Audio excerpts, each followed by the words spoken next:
Coucou!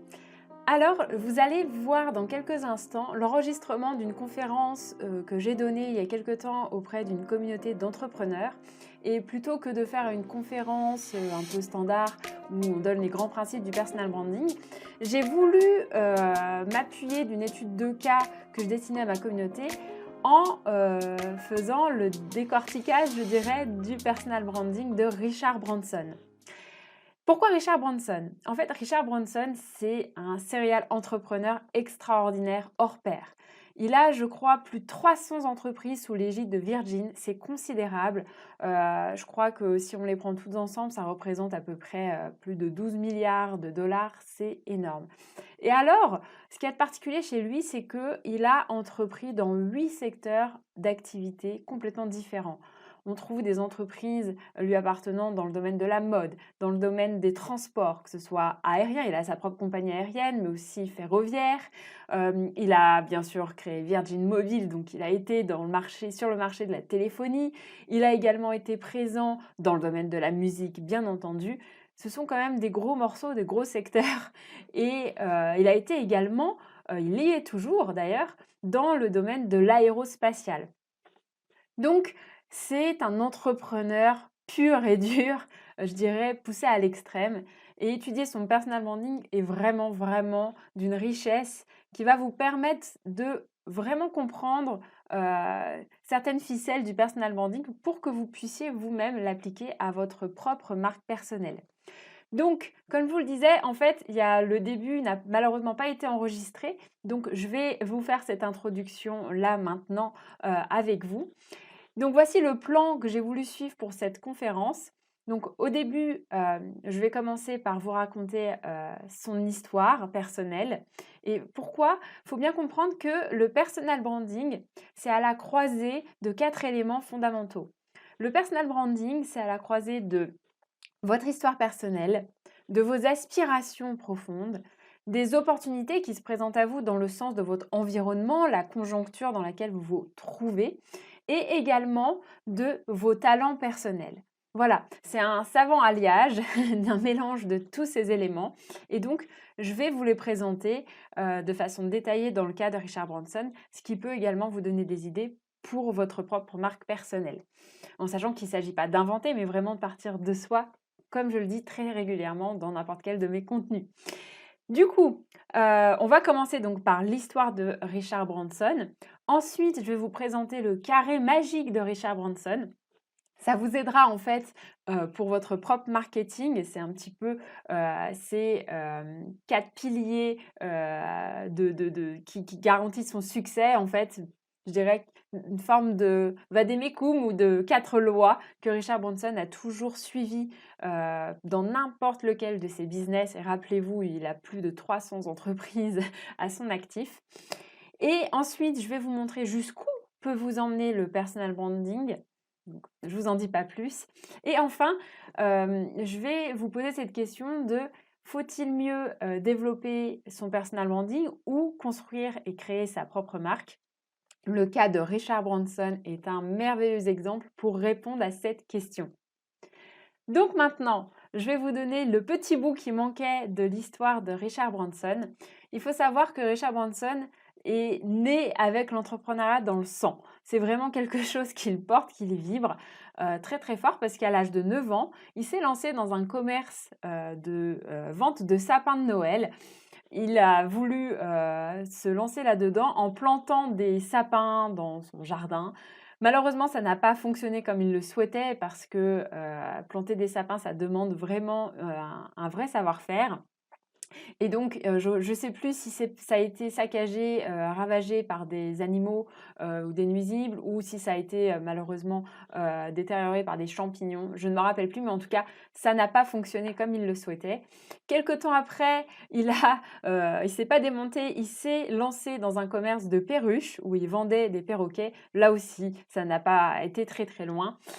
Et quand il a été étudiant à l'âge de 15 ans, il s'est investi dans son établissement pour développer un magazine étudiant dans lequel il a pris beaucoup de plaisir puisqu'il devait chercher des sponsors pour financer le magazine. Ça lui a plu, mais au bout de quelques mois, ça ne prenait pas la tournure ni l'ampleur, je dirais, qu'il souhaitait et qu'il en attendait. Du coup, il se désinvestit et donc il donne un autre virage à sa vie. Et je vous laisse maintenant découvrir la suite à travers l'enregistrement qui a été fait. Bien entendu, si vous avez des questions en suspens suite à cette conférence, je vous invite vivement à me les poser en commentaire de cette vidéo. Je me ferai un grand plaisir de vous y répondre. Et si vous souhaitez me suivre, écoutez, n'hésitez pas à vous abonner, soit à me suivre dans mon groupe Facebook ou à vous abonner à ma chaîne YouTube. Vous sachez que vous serez les bienvenus. Voilà, à très bientôt, bisous.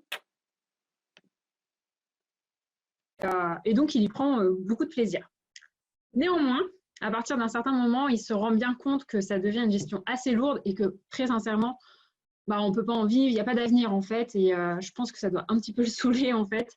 Et du coup, il rebondit, et là, il se lance dans la vente de disques par correspondance. Et franchement, c'est vraiment un truc qui...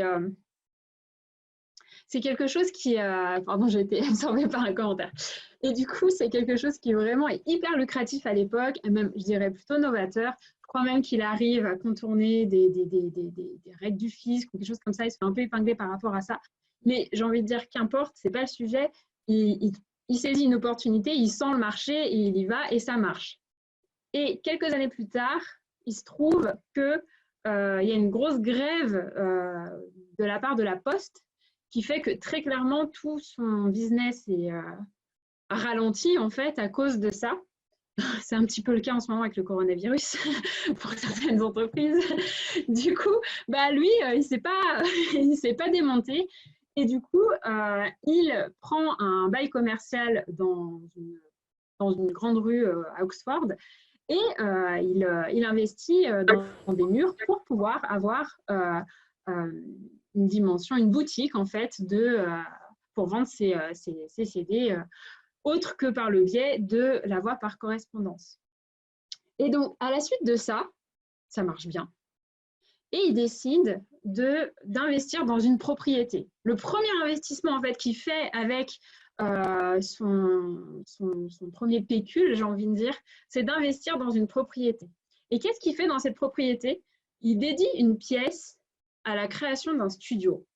Et là, à ce moment-là, donc il crée un véritable studio. Et en fait, pour reprendre une citation de Richard Branson qui dit « Les opportunités d'affaires sont comme les bus, il y a toujours un autre qui arrive ». Et vraiment, il avait une capacité à avoir des opportunités assez partout. Et je pense que c'est vraiment quelque chose qui est propre à lui. Enfin, c'est carrément un talent. Il a complètement su en tirer parti. Du coup, donc, il se lance dans son studio. Bien sûr, il a pas mal de flops. Enfin, je veux dire, voilà, au début, ça ne marche pas comme ça. Mais il tombe sur, alors excusez-moi, je ne me rappelle plus du nom, mais il tombe sur les producteurs pas les producteurs, pardon, les réalisateurs d'une musique qui va être intégrée dans le film L'Exorciste. Je pense que vous en avez tous plus ou moins entendu parler. L'Exorciste, c'est un film qui a été connu mondialement, qui fait que clairement l'album a été propulsé dans les premiers rangs, enfin dans les meilleurs hits au niveau mondial. Et là, clairement, Virgin Records connaît une notoriété absolument phénoménale. Et après, dans la foulée, il signe des contrats avec des grands groupes, notamment avec Phil Collins. Et là, enfin voilà, je veux dire, c'est vraiment la gloire et ça marche super, quoi. Du coup, par la suite, beaucoup plus tard, pour vraiment comprendre son état d'esprit, Richard Branson se trouve à l'aéroport et donc il veut aller sur les îles des Maldives, pardon. Et du coup, Malouine, excusez-moi. Et du coup, ce qui se passe, c'est que il y a une grève ou il y a quelque chose qui empêche, en fait. Enfin, en tout cas, il n'y a pas d'avion qui mène à ces îles. Et alors lui, en fait, il ne se pose pas de questions, en fait. C'est vraiment quelqu'un, en termes de mindset, c'est assez extraordinaire. Il ne se dit pas, bon, bah, il n'y a pas, on ne peut pas. Non, non. Là, il y a clairement, il se dit, en fait, il y a un manque, donc il y a un besoin. Et en fait, il loue pendant 1 an un avion, un Boeing, et donc, en fait, il crée, entre guillemets, cette ligne directe entre le Royaume-Uni et ses îles, de telle manière que ça a tellement bien fonctionné qu'il a fini par faire peur à British Airways, qui au début, très sincèrement, ne le prenait pas du tout au sérieux, parce que, comme vous allez voir plus tard, Richard Branson, c'est tout sauf quelqu'un qui s'habille tout le temps en costume 3 pièces, quoi. C'est quelqu'un qui est vraiment en mode détente, et en fait, ils ne l'ont vraiment pas pris au sérieux, ils se sont dit c'est un guignol. Sauf qu'en fait, au bout d'1 an, il commence très sérieusement à concurrencer British Airways, et à tel point que British Airways est tellement, en fait, comment dire, apeuré, en fait, par cet énergumène, qu'ils se mettent à vraiment faire tous les coups bas possibles et imaginables auprès de Richard Branson. Donc, il cherche à avoir des détails croustillants sur sa vie intime. Ils emploient un journaliste pour qu'il enquête dans son dos. Et en fait, Richard Branson, il faut savoir, c'est quelqu'un qui est très sympathique. Et alors, il a vraiment ce talent de la bonhomie, je dirais. C'est difficile, je pense, de ne pas s'entendre avec lui. Du coup, il a réussi à se mettre le journaliste dans la poche, et le journaliste ne l'a pas, comment dire, démonté, et a accepté, en fait, de faire son enquête avec British Airways. Et du coup, ça s'est complètement retourné contre British Airways, parce que Richard Branson a pu démontrer les mauvaises intentions qu'avait British Airways à son encontre. Et du coup, il a intenté un procès contre eux. Et il l'a gagné, parce que British Airways a dû lui verser, je crois, plus de 700 000 euros de dommages et intérêts. Donc, c'est considérable. Donc, vous voyez, vous allez comprendre pourquoi je vous dis ça. Je ne suis pas juste en train de raconter une histoire parce qu'il est de péripéties. Ça a vraiment des liens directs avec le personal branding. Du coup, maintenant, on va passer à son personal branding. Et avant de creuser la question, je voudrais vous partager une de ces citations, et je vais même en partager plusieurs au fil de cette présentation. La première, c'est « La valeur de votre marque ne saurait être supérieure à celle de votre réputation ». Je pense qu'en fait, c'est quelqu'un qui ne connaissait peut-être pas réellement ce qu'était le personal branding, en fait, comme on le nomme aujourd'hui, mais il en avait une intuition phénoménale, et il avait vraiment l'art de le manier avec brio. Et c'est pour ça que je trouve que cette citation est vraiment très intéressante à méditer par rapport à l'idée qu'il y a derrière. Je crois que vraiment, on ne peut pas reprocher à Richard Branson son manque d'authenticité. C'est quelqu'un d'extrêmement authentique dans ce qu'il est. On l'aime pas, c'est pas la question, en fait, il ne s'agit pas d'un débat, mais sans même l'avoir rencontré, on a vraiment ce sentiment de le connaître. À travers, je dirais même quelques photos, quelques lectures qu'on peut avoir de lui, tout va toujours dans le même sens, et vraiment, on a ce sentiment de se sentir proche de lui. Et ça, je trouve que c'est vraiment, pour moi, l'une des clés de son succès, en fait, par rapport à son personal branding, c'est parce que justement, il ne s'est pas travesti lui-même, il a osé assumer totalement et pleinement les différentes facettes de sa personnalité. Certains ont voulu le casser par rapport à ça, mais il s'assume, et du coup, comme ça glisse sur lui, en fait, ça n'a jamais atteint personnellement ou dans sa propre estime de lui. Et je trouve que c'est un super exemple, parce que de toute façon, qu'on le veuille ou non, on ne peut pas plaire à tout le monde, c'est impossible. Il y aura toujours des gens qui ne seront jamais pas d'accord avec nous, et c'est normal. C'est la beauté de la diversité, je dirais. Et du coup, vraiment être en capacité de s'affirmer de cette façon-là, ça prouve bien que ça peut vraiment être un élément, en fait, libérateur. Je ne dis pas que c'est ça qui va faire qu'on va réussir, mais en tout cas, ça enlève des freins qu'on peut se mettre. Surtout, je pense que la jante féminine est plutôt sujette à ce genre de blocage. Et du coup, vraiment, Richard Branson, c'est un super exemple par rapport à ça. Ce qui caractérise. Il faut bien comprendre que pour parler de marque personnelle, de personal branding, il faut qu'un nom symbolise et caractérise quelque chose. Si on n'est pas en mesure, je dirais même parfois, il s'agit presque de pouvoir être en capacité de caricaturer la personne. Est-ce qu'on peut vous caricaturer ou pas? Si ce n'est pas le cas, c'est que vous êtes un peu trop monsieur, madame, tout le monde, et puis on ne va pas faire de vagues. Alors, je ne dis pas non plus qu'il faut absolument chercher à faire des vagues et à être excentrique. Il ne s'agit pas de ça non plus, il faut toujours respecter sa nature profonde. Mais quand on s'exprime dans sa singularité, dans tout ce qu'on est en fait réellement, il faut être, je crois que très clairement la différence qu'on a intrinsèquement émerge et fait qu'on peut devenir caricaturable. Et là, très clairement, dans le cas de Richard Branson, ce qu'il caractérise éminemment, c'est la sympathie, l'amusement et l'aventure. Enfin, très clairement, ces trois mots, ils lui collent à la peau, quoi. Donc, c'est pour ça que je parle de caractérisation et il faut vraiment avoir conscience de cet aspect-là. Pour illustrer ça, je vous ai mis plusieurs photos de lui. Mais juste avant, quand je parle d'aventure, il faut savoir que ça a été, je crois, le seul homme à traverser l'Atlantique en montgolfière. Donc oui, il l'incarne. Et en 2012, il a fait la traversée de la Manche en kitesurf à l'âge de 61 ans. C'est pas banal, mais du coup, voilà, il est cohérent avec ce qu'il porte, et il le vit, et il le fait pour lui, il ne le fait pas pour une image. Et donc, voilà les petites images que j'ai pu glaner sur le net. Vous voyez, on le voit toujours dans des postures très fun, presque un peu décalées. On sent très clairement que lui, le regard des autres, ça le passe vraiment largement au-dessus. Et là, vraiment, on le voit que voilà, il s'assume pleinement, quoi. C'est Richard Branson dans toute sa splendeur et on sent qu'il y a vraiment beaucoup de fun. Maintenant, on va passer à sa vision. Qui dit personal branding dit vision. On ne peut pas avoir un personal branding si on n'a pas une vision claire. Tous les grands leaders de notre monde, leaders, ce n'est pas forcément des hommes politiques. Leaders, c'est des personnes qui ont marqué le monde, des gens qui ont laissé un peu leur nom dans l'histoire. Et ce n'est pas forcément des personnes qui sont connues non plus. On peut en avoir, je ne sais pas moi, une grand-mère qui peut avoir marqué la famille ou une arrière-grand-mère. C'est vraiment voilà, le leadership au sens large du terme, mais des personnes marquantes qui ont laissé quelque chose.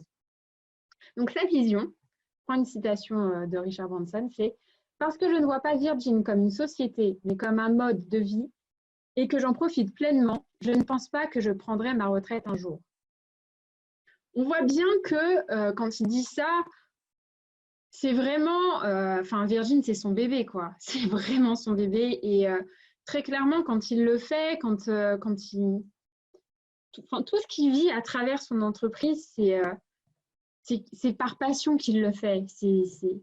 Et je vais vous le montrer dans quelques instants, mais sincèrement, on sent bien qu'il est sincère quand il le dit et il ne pense pas à son entreprise juste comme un moyen d'engranger de l'argent, en fait. On sent bien qu'il y a une autre dimension et qui d'ailleurs se manifeste en fait dans chacune de ces marques sous égide de Virgin. On retrouve à chaque fois le même esprit, le même côté cool, l'attitude un peu décalée et qui l'incarne lui-même en fait.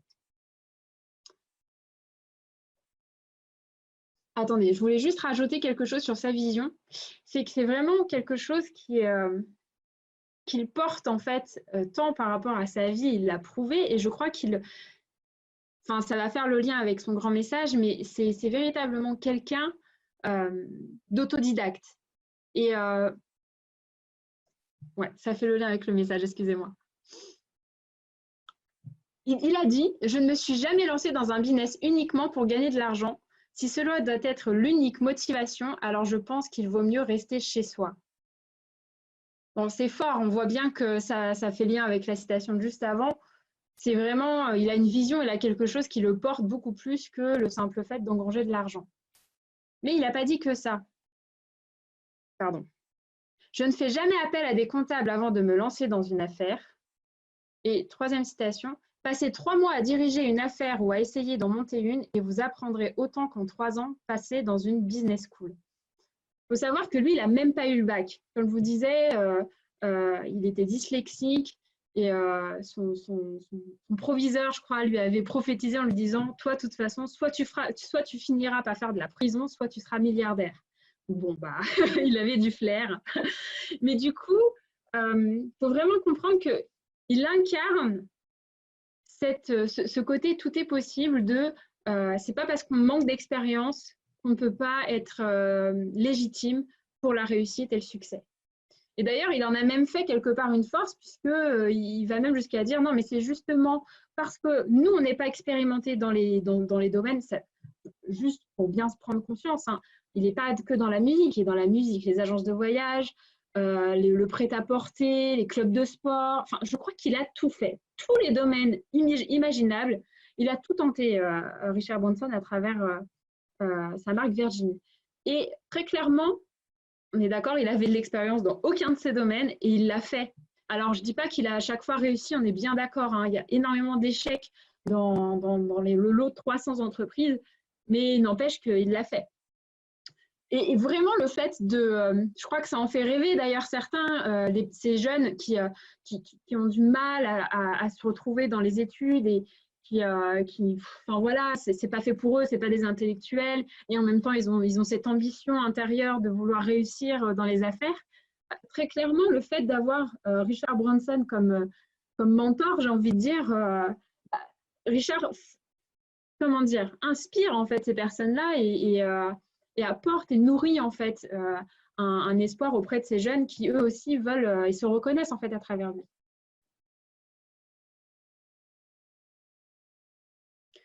Le fameux « Nous sommes tous vierges en business ». En fait, c'est l'origine du nom de sa marque, Virgin. Donc, il faut savoir, il l'a créé très, très tôt, dès qu'il a lancé son business de vente par correspondance de CD. C'est en discutant avec une amie issue de son magazine qu'il avait encore à ce moment-là en tant qu'étudiant. Et en fait, il a dit, voilà, une amie lui dit, mais oui, en fait, nous, on est tous vierges, on est vierges de business. Et ça rejoint encore cette idée de, bah, on est autodidacte, j'ai pas fait d'études, je suis pas en costume 3 pièces, mais j'y vais et je réussis. Donc, enfin voilà, je trouve que c'est beau parce que c'est hyper congruent, hyper cohérent avec ce qu'il est, ce qu'il porte, son histoire. Enfin, vraiment, il n'y a pas, j'ai envie de dire, il n'y a pas un cheveu qui dépasse en fait.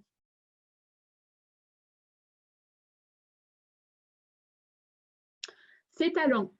Qui dit personal branding dit être conscient de ses talents et vraiment les mettre en œuvre en fait.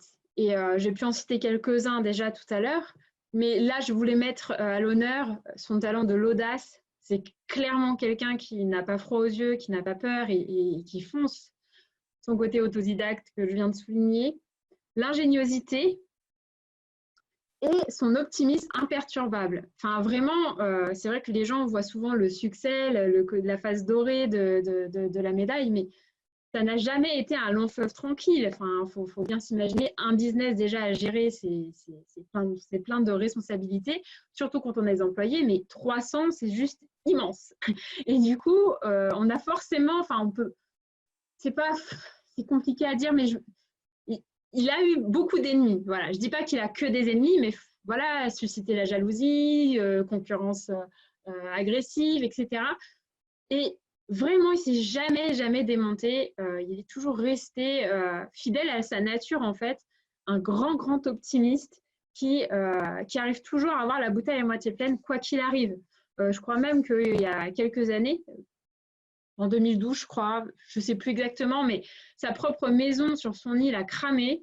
Dans les jours qui suivaient, il ne s'est pas démonté, il a quand même fêté le mariage de sa fille dans sa villa, quoi. Enfin, donc, je veux dire, c'est vraiment quelqu'un qui, pour lui, il n'y a pas de problème, en fait. Il n'y a vraiment pas de problème. Donc voilà, c'est intéressant, en fait, de prendre conscience de vos propres talents, parce que là, je vous parle de Richard Branson, mais son optimisme, son audace, son autodidacte, enfin, c'est un mélange qui lui est propre en fait. On peut avoir cette audace, on peut avoir ce côté autodidacte et encore d'autres choses.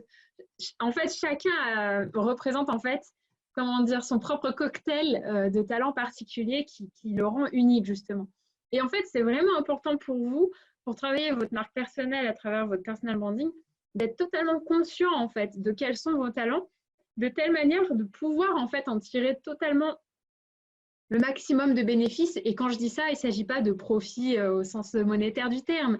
Je dirais en extraire en fait le meilleur, tout simplement. Et l'exemple que je vous ai donné tout à l'heure sur ce journaliste qui était au début contre lui, et il a réussi en fait à le mettre dans sa poche et à le transformer en fait en allié, c'est juste extraordinaire en fait. Et ça, c'est juste issu et grâce à son talent pas de négociation, mais de sympathie, en fait. Et ça, il en a totalement conscience, en fait, Richard Branson. Et quand on est conscience de ça, c'est une façon de vraiment connaître ses forces et de pouvoir, en fait, amener les gens sur son propre terrain de jeu. Et ça, c'est vraiment capital, en fait, par rapport tant à votre positionnement que pour votre activité, quel que soit votre business. Donc maintenant, ce que je vais faire, c'est que je vais vous présenter ce que j'appelle le carré magique de Richard Branson. Là, c'est plus orienté marketing que personal branding. Et en fait, ce sont les 4 questions que Richard Branson s'est posées à chaque fois avant de monter un business, quel qu'il soit. Première question, c'est est-ce que les gens désirent ce que je prévois de développer? Donc en fait, vous voyez là, il ne parle pas de lui, il parle vraiment du besoin. Le coût de la création de sa ligne aérienne, elle partait d'un constat d'un manque et donc d'un besoin, et il l'a construit à partir de là. Deuxième question, c'est comment puis-je le créer et le livrer à un prix qu'ils sont prêts à payer? Alors là, il faut bien se dire que Richard Branson, à son niveau, il est vraiment sur un marché de masse. Et quoique sur parce qu'il a un business aussi au niveau de l'espace, donc il cherche à mettre en place des voyages dans des navettes spatiales pour faire une sorte d'aller-retour en fait. Donc pour vous dire qu'il a vraiment tout été dans tous les domaines. En fait, il se pose vraiment la question de il se met à la place de l'autre en fait. Voilà. Il a cette intelligence humaine de se mettre à la place de son client potentiel en fait. Et je crois que c'est vraiment important d'avoir cette qualité quand on entreprend, de savoir se mettre à la place de l'autre et de ne pas rester en fait enfermé dans son idée, son envie, son élan et mettre... Quoi ce bruit? Merci. Et d'y mettre toutes ses tripes et finalement, au fil de l'eau, se déconnecter de la réalité. Donc, comment puis-je le créer et le livrer à un prix qu'ils sont prêts à payer? Troisième question, c'est mon produit peut-il tenir sa promesse? Là, clairement, ça fait écho avec la qualité en fait de votre service ou de votre produit. C'est hyper important. Si vous voulez travailler votre marque personnelle, mais vraiment, vraiment, vraiment, soyez sûr que votre produit ou votre service soit de bonne qualité. C'est vraiment important parce que les personnes vont vous connaître à travers ça dans un premier temps, enfin surtout vos clients notamment. Et du coup, s'ils ont une mauvaise expérience avec vous, vous êtes entre guillemets marqué au fer rouge, quoi. Ça va être très compliqué de remonter la pente et de créer en fait ce lien de confiance qui s'est perdu en un claquement de doigts. Donc ça, c'est vraiment vraiment important et j'estimais que effectivement cette question, elle était mais juste capitale, quoi. C'est vraiment ça touche à la confiance en fait. Parce que le marketing, c'est facile de mettre des promesses, de faire susciter, de faire monter en fait en puissance l'envie chez le prospect, le potentiel client, mais après derrière, il faut assurer. Et si vous voulez développer votre marque personnelle, ça veut dire que vous avez cette volonté de construire un lien de confiance avec les gens. Donc, assurez-vous d'avoir des produits ou des services de qualité, c'est capital. Dernière question. C'est comment vais-je faire connaître ce que je crée? Donc là, c'est toute la dimension en lien avec la visibilité, la notoriété. Comment je me fais connaître? C'est le plan de communication, c'est par quel biais, quel canal vous allez vulgariser votre offre ou votre produit. Donc voilà, c'est vraiment un élément capital. Si vous avez un super produit mais que personne ne le voit, personne ne le connaît, ça va être compliqué de pouvoir vraiment prospérer là-dessus. Et ça, c'est un élément qui fait partie du personal branding. Vous avez besoin de travailler votre visibilité Après, l'important, c'est pas de dire c'est là qu'il faut aller parce que c'est la plateforme, le réseau tendance ou du moment. Il y a suffisamment d'offres diversifiées en termes de réseau aujourd'hui, et même en dehors du réseau, parce que souvent les gens se disent je dois avoir une présence digitale. Pas forcément, tout dépend de votre business et puis de votre personnalité. Parfois, ce n'est pas forcément pertinent d'être sur les réseaux sociaux si ce n'est pas OK pour vous. Mais par contre, il faut vraiment travailler votre visibilité d'une façon ou d'une autre. Et si vous voulez être présent au niveau online, sincèrement, il y a suffisamment d'offres différentes pour que vous y trouviez votre compte et y aller à fond, quoi, tout simplement. Maintenant, je vais vous parler de la cause de Richard Branson. Donc, il y a 3 grandes causes qui ressortent dans les œuvres de Richard Branson. La première, c'est les jeunes. Je pense que si devait en choisir une, ça serait clairement celle-là.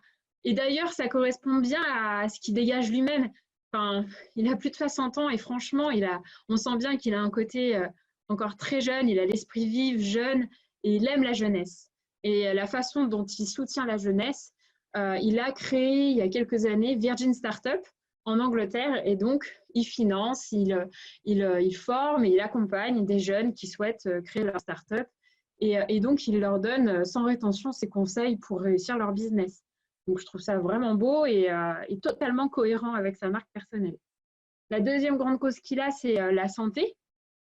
Et donc là, il a créé Virgin Unité, ou Unit, désolée pour la prononciation. Et donc, c'est une sorte d'ONG qui aide les pauvres dans le monde. Et qui aide sur le plan de la santé. Et la troisième cause, c'est la pauvreté. Et là, j'ai trouvé ça c'est extraordinaire. En fait, c'est à son initiative, il a créé ce qu'on appelle Global Elders, expérience et sagesse. En fait, il a demandé à Nelson Mandela et 3 autres personnalités de créer une espèce de club de sages. De sages dans le sens un peu comme des anciens. On voit bien que Nelson Mandela, c'est pas du tout un entrepreneur, mais c'est une sommité, quoi, Nelson Mandela. C'est énorme et je trouve ça juste magnifique qu'il ait réussi à lui proposer en fait de créer cette espèce de club où l'idée c'est que chacun se réunisse avec ce qu'il a emmagasiné d'expérience en fonction donc, de sa vie, quoi. Et qu'est-ce qui pourrait en fait en retirer comme substance pour pouvoir la mettre au service du monde. Et ce club continue à vivre. Bien sûr, il a été enrichi d'autres personnalités. Mais franchement, j'ai trouvé ça super beau comme initiative. Et donc, voilà, je tenais à vous le partager.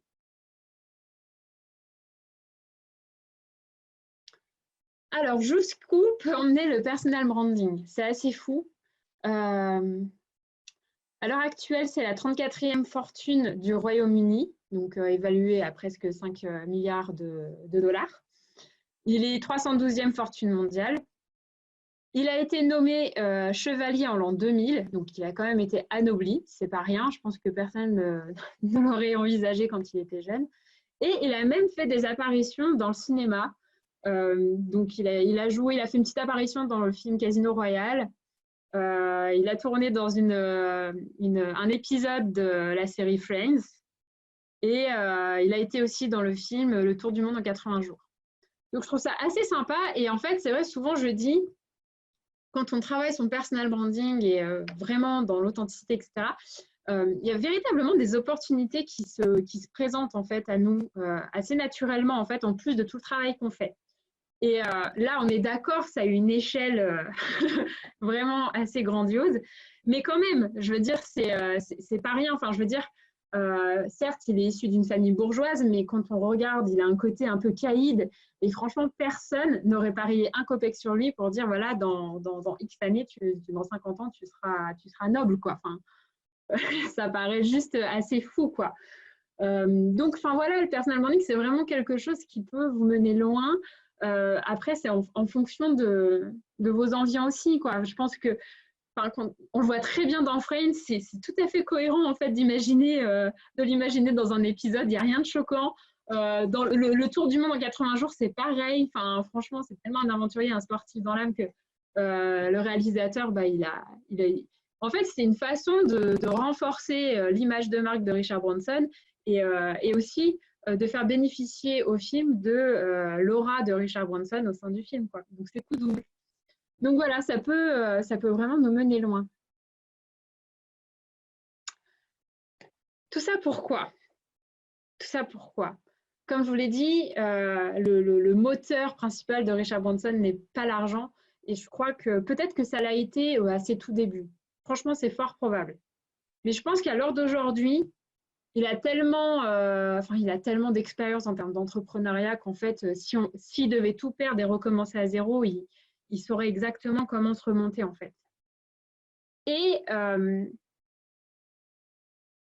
il faut savoir aussi que étant donné que ce n'est pas l'argent qui le motive, enfin aujourd'hui j'en suis convaincue, qu'est-ce que c'est? C'est vraiment cette capacité d'inspirer les autres. Et là, il est vraiment en mesure de le faire parce que justement, il a un véritable personal branding puissant qui travaille encore aujourd'hui.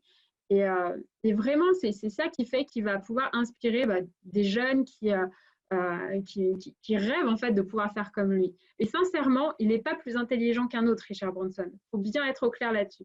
Il est vraiment pas, c'est pas quelqu'un de plus intelligent qu'un autre. C'est quelqu'un simplement qui a su tirer profit de ses talents, des opportunités et rebondir dessus en fait, vraiment. Et pour cela, je vous partage quelques-unes de ces citations.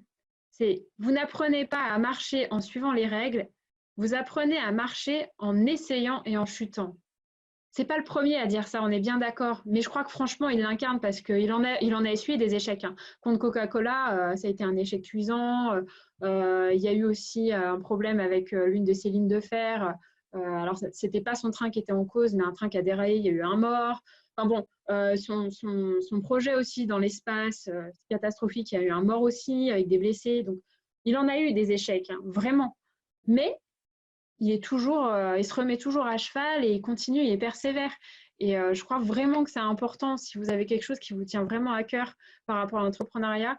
Je sais que c'est pas facile tous les jours, que c'est pas un long fleuve tranquille. C'est les montagnes russes parfois. Vraiment, enfin voilà, de lire de ça, ça peut toujours, faut toujours se raccrocher à ces modèles inspirants et de se dire voilà, faut continuer, je vais y arriver. Et vraiment, vous y arriverez, ça c'est sûr, c'est sûr. Tous les grandes success stories ont essuyé énormément d'échecs avant d'y arriver. Donc, il n'y a pas de raison que ce ne soit pas votre cas, vraiment. Si vos rêves ne vous font pas peur, c'est qu'ils sont trop petits. Voilà, j'ai trouvé ça beau. Et voilà. Et vous, de quelle façon voudriez-vous inspirer le monde? C'est la question que je vous invite à vous poser à vous-même.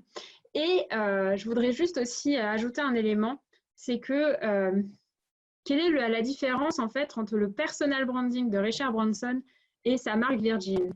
Sincèrement, il n'y a pas photo en fait. Si vous allez sur la page officielle de Virgin sur LinkedIn, parce que Richard Branson est extrêmement présent sur LinkedIn, je crois de mémoire, il y a à peu près 80 000 followers, quelque chose comme ça. Attendez, non, je confonds avec McDo, désolé.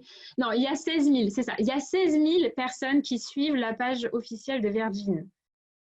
Quand on regarde le profil de Richard Branson, je crois qu'il y a plus de 70 000, près de 180 000 personnes qui le suivent. C'est considérable. Et en fait, ça s'entend bien, en fait, parce que on a beaucoup plus de facilité et d'appétence à suivre quelqu'un qu'à suivre une marque.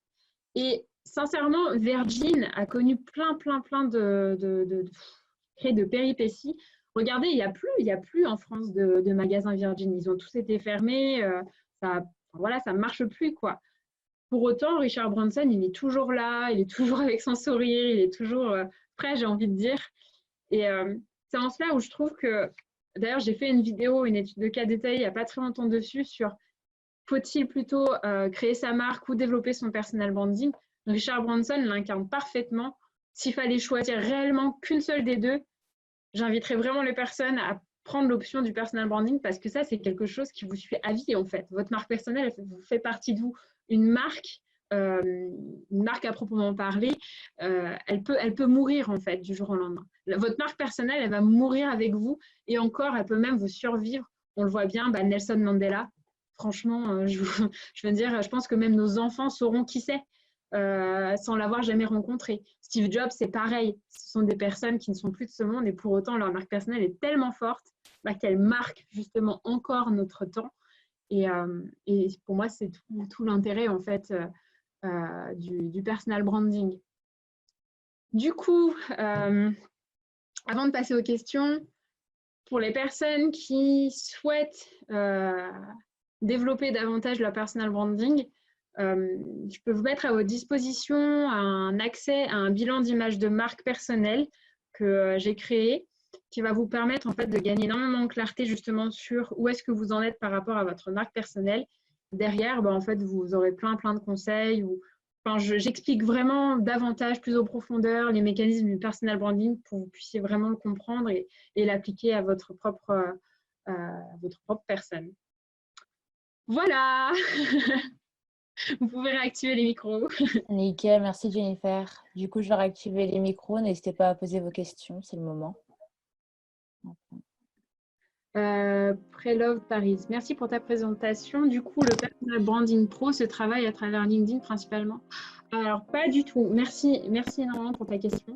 Non. En fait, ça n'a rien à voir avec LinkedIn, en fait. Comme je disais tout à l'heure, tu peux très bien travailler ton personal branding offline. En fait, ta marque personnelle, c'est un peu comme on dit en PNL. Tu ne peux pas t'empêcher de communiquer. Ta marque personnelle, c'est pareil. Après, faisons juste la nuance entre ce qu'est une marque personnelle et ta personnalité. C'est pas tout à fait la même chose. Une marque personnelle, c'est quand il y a de la conscience, en fait, sur ta singularité, tes forces, tes talents, et que tu es en mesure, en fait, de t'approprier au point que c'en est vraiment une force en tant que telle et que tu t'en sers au service de ton activité, quelle qu'elle soit d'ailleurs, hein, d'accord, que tu sois indépendant, prestataire de service ou dans le e-commerce ou vendeur d'un produit, quoi. Alors qu'une personnalité, on a tous une personnalité, je veux dire, on est d'accord qu'on le veuille ou non, on en a une. Et du coup, si tu n'as pas de conscience dessus, en fait, que tu, entre guillemets, subis en fait ce que tu es. Et d'ailleurs, je veux dire, souvent, c'est pour ça que je vous ai parlé du regard des autres, mais voilà, on peut par exemple, on prend l'exemple de LinkedIn, mais le nombre de photos de profils où les gens sont hyper lisses, hyper comme ça, en mode pro, les gens se cachent en fait. Les gens se cachent et rentrent dans le moule. C'est tout l'inverse qu'il faut faire en fait. Donc tu vois, ça n'a rien à voir avec LinkedIn en tant que tel.